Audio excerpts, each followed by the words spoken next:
Selamat pagi anak-anak, halo. Tetap semangat ya. Ketemu lagi sama Pak Guru di pembelajaran jarak jauh kita hari ini. Nah, sebelum lanjut, biasakan berdoa dulu sebelum mulai belajar ya. Berdoa mulai.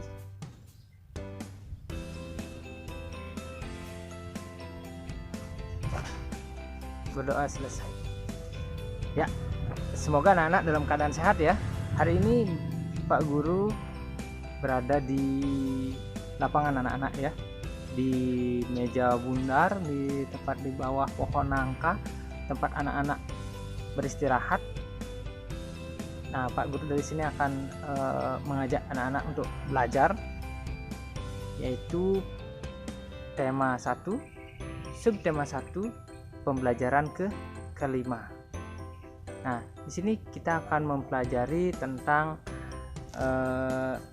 hewan vertebrata dan avertebrata. Ya, dimana tujuan pembelajaran kita hari ini yaitu anak-anak melalui pengamatan gambar hewan tentunya, anak-anak dapat menjelaskan ciri-ciri hewan avertebrata dengan benar. Ya.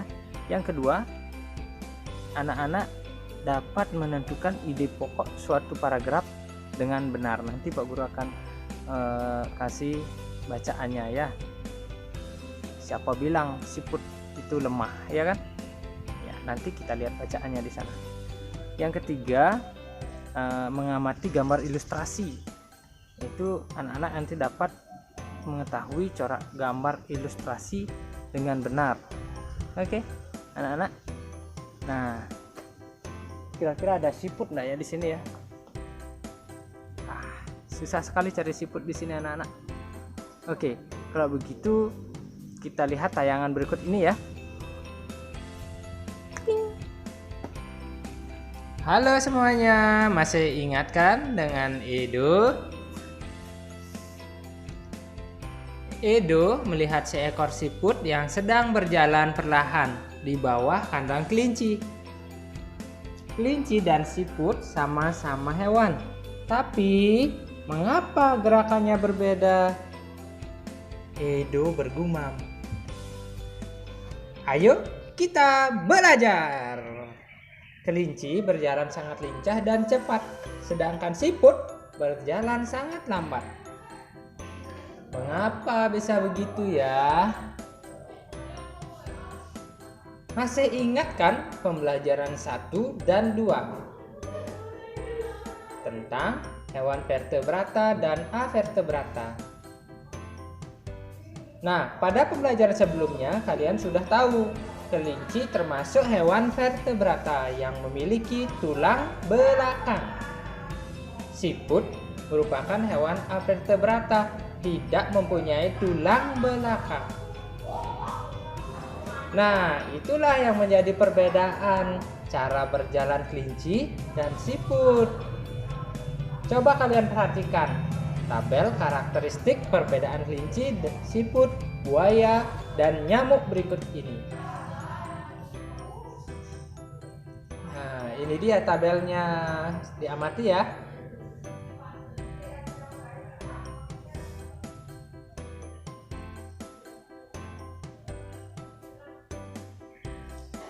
Kalian sudah mengamati tabel perbedaan kelinci, siput, buaya, dan nyamuk. Lalu, apa yang dapat kalian simpulkan? Oke, kelinci dan buaya termasuk vertebrata. Sedangkan untuk siput dan nyamuk termasuk avertebrata atau disebut juga invertebrata. Adapun ciri-ciri hewan avertebrata: 1. Biasanya susunan sarafnya berada di perut. 2. Memiliki rangka luar. 3. Otaknya tidak terlindungi oleh rangka. Siput mempunyai organ gerak perut. Otot-otot di perutnya berfungsi mengangkat dan menggerakkan tubuh siput ke depan. Perut siput berbentuk pipih dan lebar, memiliki banyak kelenjar lendir. Lendir berguna untuk melindungi tubuhnya dan mempermudah bergerak. Ayo simak tabel hewan avertebrata berikut. Ada belalang, cacing, dan juga ubur-ubur.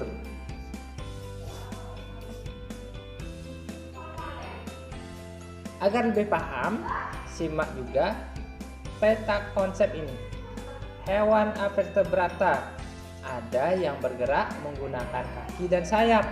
Contohnya belalang, kupu-kupu, semut. Yang bergerak menggunakan perut yaitu siput, cacing, dan lintah. Sedangkan organ gerak tentakel contohnya ubur-ubur, cumi-cumi, dan juga sotong.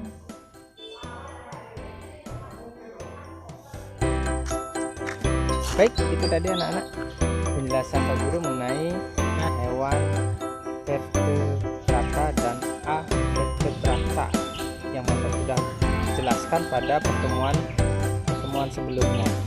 Nah, lewat pengamatan gambar tadi, Pak Guru harapkan anak-anak dapat menyebutkan ciri-ciri hewan avertebrata. Apakah sudah paham? Oke. Jadi kalau ada pertanyaan silahkan di kolom komentar ya di Classroom, kita bahas lagi di sana.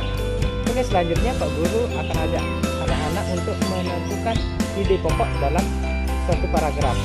Nah, kita lihat bacaannya yuk lewat tayangan berikut ini.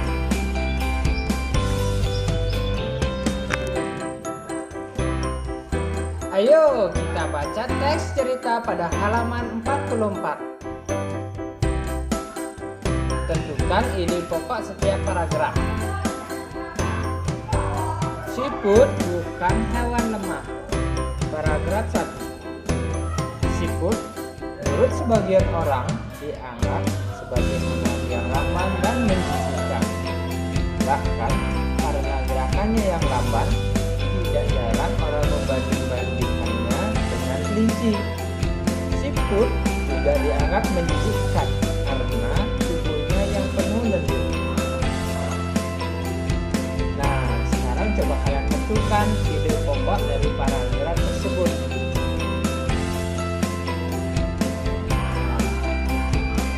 Ya, betul. Kita lihat ya.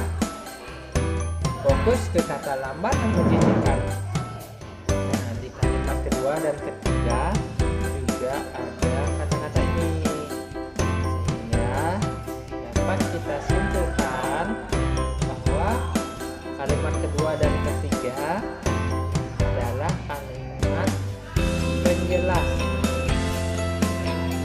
Kalimat utamanya atau ide pokoknya yaitu adalah siput sebagai hewan yang lamban dan menjijikkan.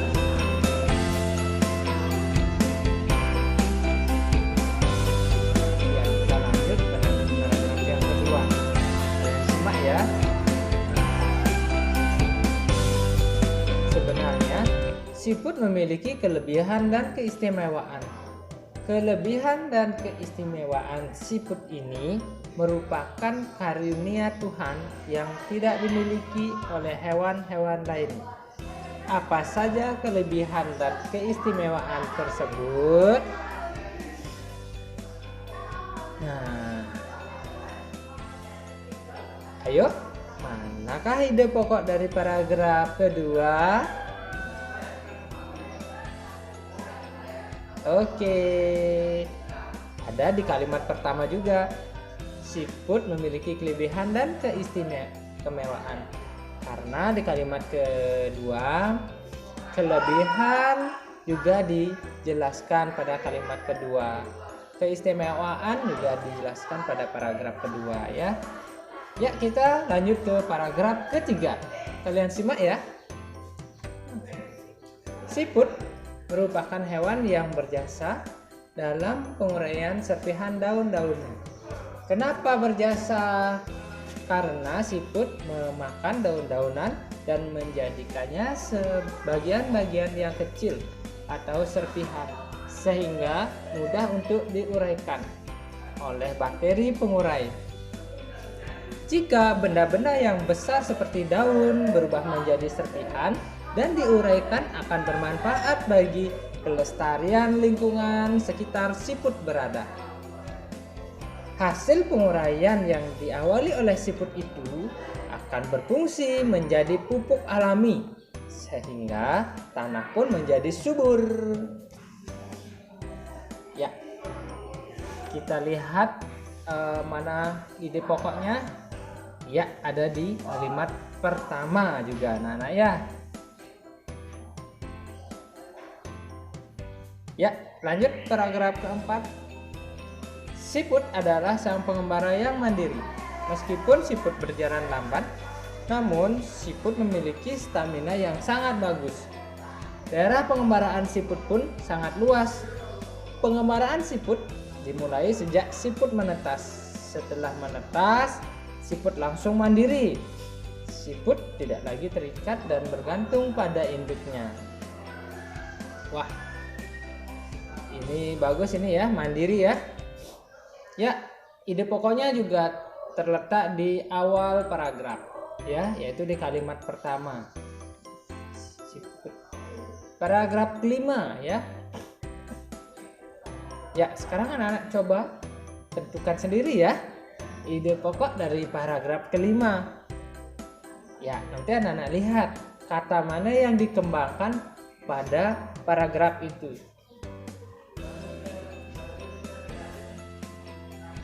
Ya, nanti kita cocokkan ya di classroom. Oke, paragraf ke-6. Nah, ya, di sini coba kita lihat dan tentukan juga ya, mana yang menjadi kalimat utama dari paragraf ini.